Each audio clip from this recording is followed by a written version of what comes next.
పద్మావతి ఘాట్ వద్ద భక్తులు పుణ్యస్నానాలు ఆచరిస్తున్నారు. మరింత సమాచారం మా ప్రతినిధి సాయికృష్ణ ప్రత్యక్షంగా అందిస్తారు.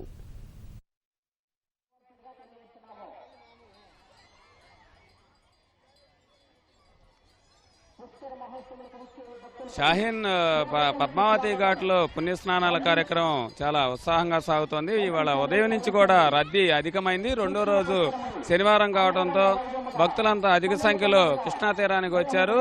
బస్టాండ్కు ఎదురుగా ఉన్న పద్మావతి ఘాట్లో పుణ్యస్నానాలు ఆచరిస్తున్నారు. ప్రస్తుతం మనం ఉన్నాం మిట్ట మధ్యాహ్నం సమయంలోనూ బాగా ఎండగా ఉంది. తీవ్రంగా ఎండలోనూ కూడా భక్తుల రద్దీ ఈ ఘాట్లో ఎక్కువగా ఉంది. విజయవాడ నగరం మొత్తంలో కూడా ఈ ఘాట్లోనే అధిక సంఖ్యలో భక్తుల పుణ్యస్నానాలు కొనసాగుతున్నాయి. ఒక కాలువ ద్వారా ఇక్కడ ఏర్పాటు చేసిన ప్రత్యేకంగా తవ్వి అందులో నీటిని ప్రకాశం బ్యారేజ్ నుంచి విడుదల చేసి ఆ కాలువ ద్వారానే ఇక్కడ స్నానాలకు సౌకర్యం కల్పించారు. ఆ నీటిలోనే 3.5-4 అడుగుల నీటి నిల్వ నిరంతరాయంగా ఉంచుతున్నారు. ఒక సన్నటి ప్రవాహం మాత్రం ఇక్కడ కొనసాగుతుంది. ఆ నీటిలోనే భక్తులంతా కూడా పుణ్యస్నానాలు చేస్తున్నారు.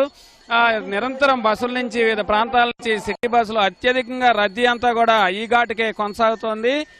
అలాగే ఈ రద్దీ సాయంత్రం రాత్రి వరకు కూడా కొనసాగుతుంది. అధికారులు, ప్రజాప్రతినిధులు, మంత్రి దేవినేని ఉమా కూడా ఈ ఘాటును సందర్శించారు. భక్తులను అడిగి సౌకర్యాలపై వివరాలు అడిగి తెలుసుకున్నారు. ప్రస్తుతం మనం ఎండలోనూ భక్తులు స్నానాలు ఆచరిస్తున్న కార్యక్రమాన్ని చూడవచ్చు.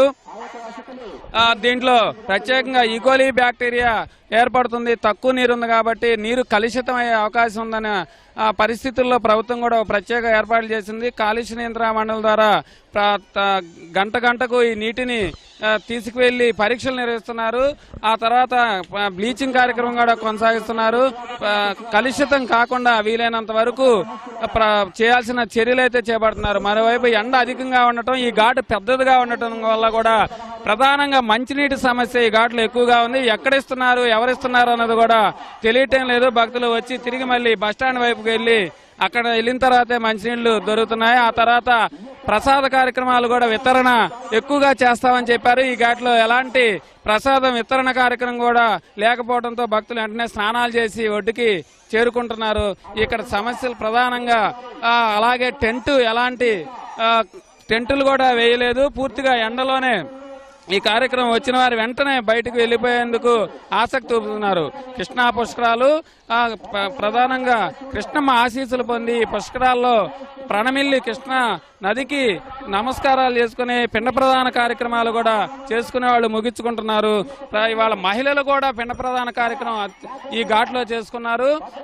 వేసిన షెడ్లన్నీ నిండిపోయాయి. పిండ ప్రదాన కార్యక్రమాలు ఆరుబయటే చాలా మంది చేసుకున్నారు.